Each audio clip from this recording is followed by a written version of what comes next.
Hello everyone, welcome back to my channel. I hope you all are doing well. Today in the class I would discuss few power of new words which really helps you out to crack your interview. Even you can score your desired bands in eyes as well. So let's just commence the class. The very first word I have is flabbergasted. Yes, flabbergasted word जो है इसका मतलब होता है surprised रह जाना या shocked रह जाना।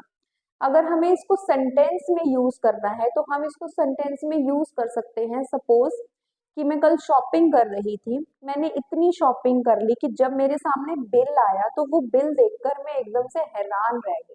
लाइक मैंने इतनी सारी शॉपिंग कर ली। ठीक है, तो on the basis of this I can form a sentence with this word flabbergasted, जिसका मतलब होता है शॉक्ड या फिर सरप्राइज्ड रह जाना।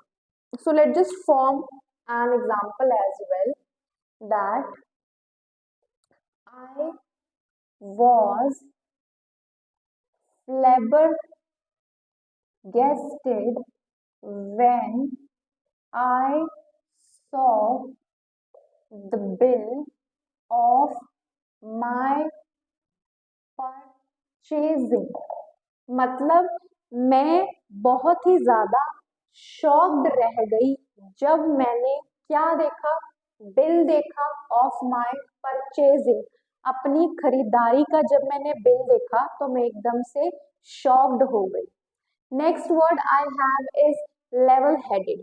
Yes, level headed word is used to stay calm even in your stressful situation।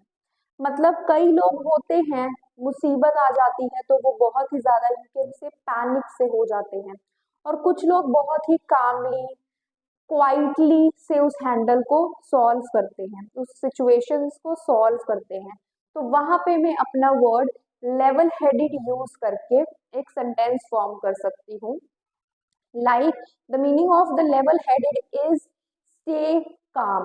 मैं लिख सकती हूँ यहाँ पे that some people stay level headed even in stressful situation।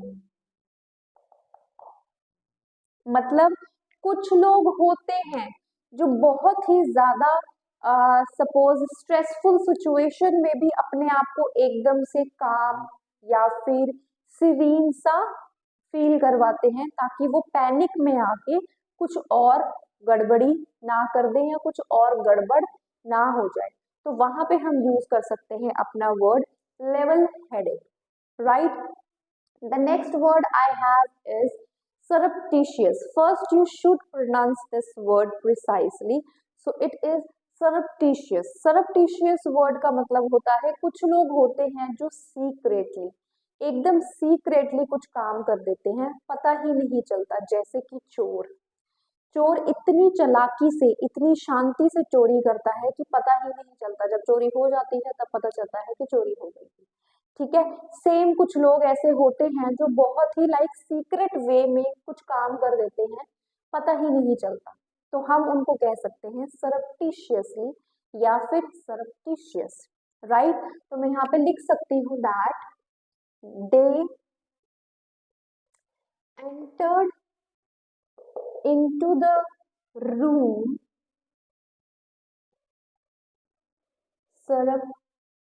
सरप्टिशियसली। मतलब वो कमरे में बहुत ही सीक्रेटली घुसे, जब घुस गए तो पता चला कि हाँ ये आ गए। आप यहाँ पे रूम की जगह पार्टी भी लिख सकते हैं, it just up to you. You should know the meaning of word. If you know the meaning of the word, any sentence could be made by you, right? Next I have is bewitching। yes, bewitching word का मतलब होता है gorgeous, जिसे हम very beautiful भी कहते हैं। तो instead of saying very beautiful, gorgeous, you can say bewitching, right. गाली नहीं है ये, it's a word which we use for very beautiful. If someone looks very beautiful तो आप उन्हें बोल सकते हैं that you look bewitching। bewitching, या you look bewitching today, या you look bewitching yesterday. ठीक है, तो मैं यहाँ पे ये लिख सकती हूँ that she always looks bewitching, मतलब वो हमेशा bewitching दिखती है, मतलब बहुत ही सुंदर दिखती है. ठीक है, next word we have all right. Again you should pronounce it nicely, precisely. So it's not trailblazer, it's trailblazer. Yes, it's trailblazer. इसका मतलब होता है the person to do something for the first, means the first person to do something, जिसने कोई इंसान जिसने वो काम पहले किया हो और उससे पहले किसी ने भी वो काम नहीं किया हो. I just give you this as a homework to form this sentence. Right? Next I have is prevalent. Yes, the word prevalent means where we feel like common, which thing is like common, बहुत ही ज्यादा common है, बहुत ही ज्यादा wide spread है. ठीक है, nowadays you can say that use of smartphones, gadgets are prevalent, बहुत ही common है, हर कोई use कर रहा है, तो वहां पे आप prevalent word का use करके sentence बना सकते हैं. तो prevalent का मतलब होता है which is like common, which is like widespread. ठीक है, तो यहाँ पे अगर मेरे को sentence बनाना हो तो मैं बोल सकती हूँ that use of smartphones nowadays are prevalent.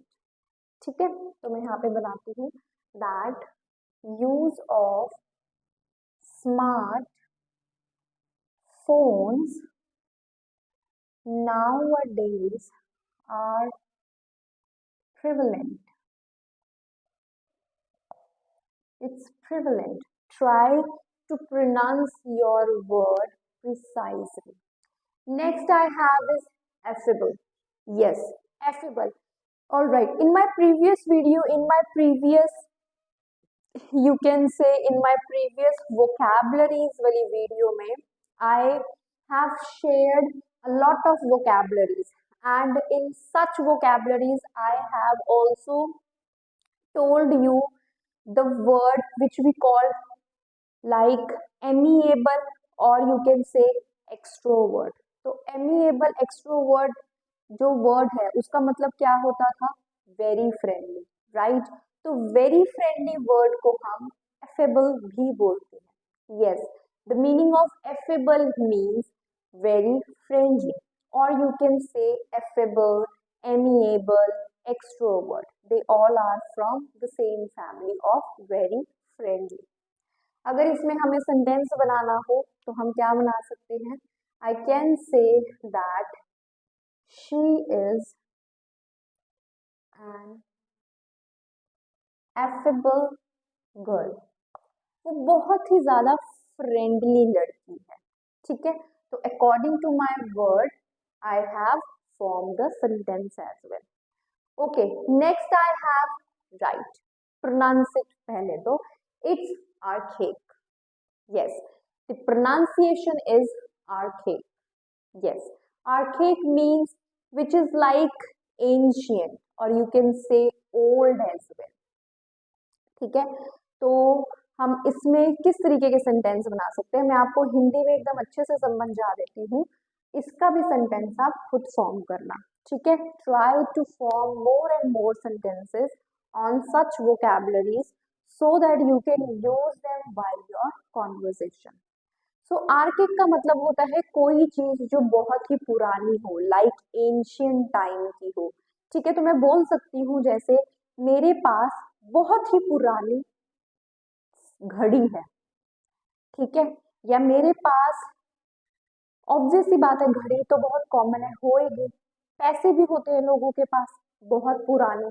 ठीक है ना, दोस्त जिनको आदत है लाइक्स कलेक्ट करने की, पुरानी चीजें जिनको आदत है कलेक्ट करने की. ठीक है, तो वो बोल सकते हैं that I have a vast collection of archaic antiques. मेरे पास बहुत पुरानी चीजें हैं, मेरे पास उनकी कलेक्शन है. तो वहां पे like this you can form your sentence, right? Next, second last word I have in impotent. Yes, इसे important नहीं बोलना, it's not important, it's impotent.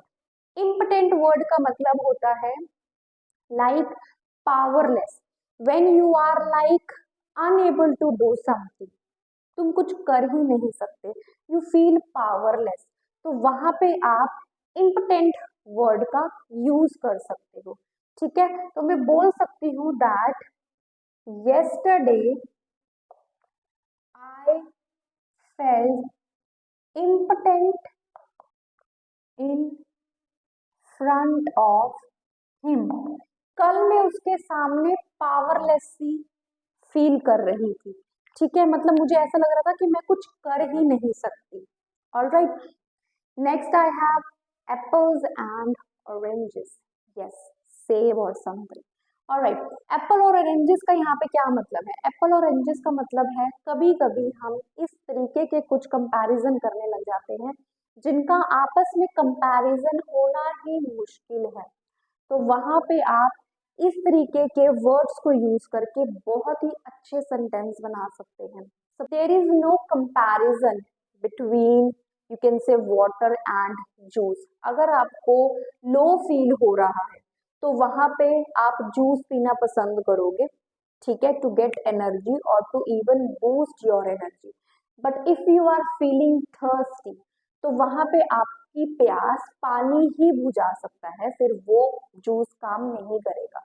तो यहाँ पे मैं बोल सकती हूँ comparison between, you can say water and juice is like Apple and oranges यार, ठीक है? मतलब पानी और जूस दोनों के बीच में कंपैरिजन इज लाइक इम्पॉसिबल. क्यों? क्योंकि पानी की अपनी इंपॉर्टेंस है, जूस की अपनी इंपॉर्टेंस है, तो it is like Apple and oranges form, ठीक है? तो इस तरीके के सेंटेंस आप बना सकते हैं विद सच वोकैबुलरीज, ठीक है? तो इसको भी हम होमवर्क में दे देते हैं. तो now you have 3 words as homework to form sentences on these, right? I hope आपको मेरी वोकैबुलरी से रिलेटेड बेस सारी वीडियोस अच्छी लग रही हैं. अगर अच्छी लग रही हैं तो please subscribe my channel, like my videos और प्लीज ज्यादा से ज्यादा शेयर करो. Follow for more. Bye bye.